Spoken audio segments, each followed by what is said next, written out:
welcome. If this is your first time on my channel, feel free to click on my About page, and read what I wrote to get a better idea as to what this channel is all about.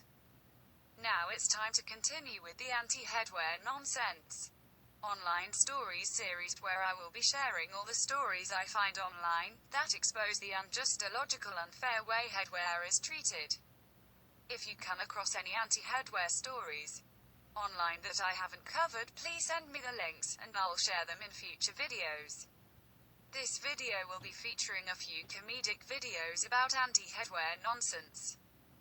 But we'll start off on a serious note. The first story was found in a Google search, and the rest are YouTube videos. The first story reads, "First, she beat cancer. Now, she's taking on her high school after being disciplined for wearing a hat." Chloe Terpenning, 15, a freshman at West Burlington High School in Iowa, transferred to the school after being harassed and bullied for losing her hair from chemotherapy, the Hawkeye reported. But once she arrived at the new school, she began getting harassed by the school's administration, which bans hats, caps, hoods and other headgear, the outlet said.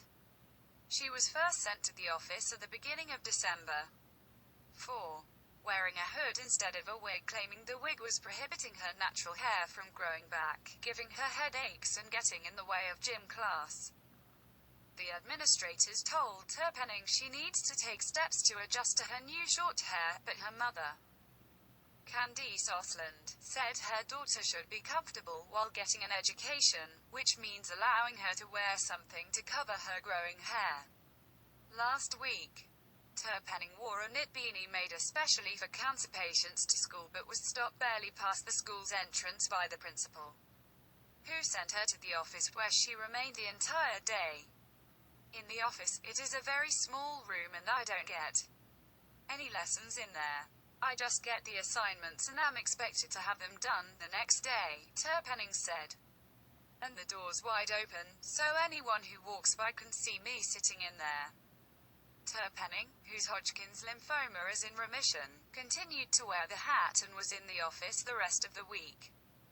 The school gave her permission to wear a bandana or kerchief until Christmas break, but when she returns, she can either wear a wig or nothing at all. Or else I have to sit in the office again until I'm ready, Terpenning lamented. They compared it to a bad haircut, her mother said. Terpenning started a petition Friday to change the school's dress code policy.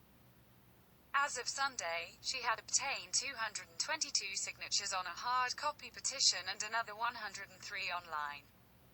District Superintendent David Schmidt said the issue will be left open-ended so each student can be considered on a case-by-case basis. He said if Terpenning is more comfortable wearing a hat, she can do so. The first video debates whether it's okay to wear hats in school or not. Now it's time for the comedy portion. The first two comedy videos are about when you can't wear headwear in clubs and hairlines beginning so far back on the head that they require a time machine in order to comb their hair. The third video is about a school that doesn't allow headwear to be worn. So a versatile student who wears many hats comes up with an ingenious plan, meant to frustrate school staff into leaving him alone, so that he can commit the awful crime of wearing headwear at his school. The fourth video is a stand-up comedy routine by Carlin, who makes his audience laugh at the silly traditions that are still practiced to this day by our illogical anti-headwear society. The fifth video is a sketch comedy made by a scalp micropigmentation company, where the guy burns his villain ball cap after getting the treatment, when in truth I like to point out that his ball cap is the superhero of hair loss.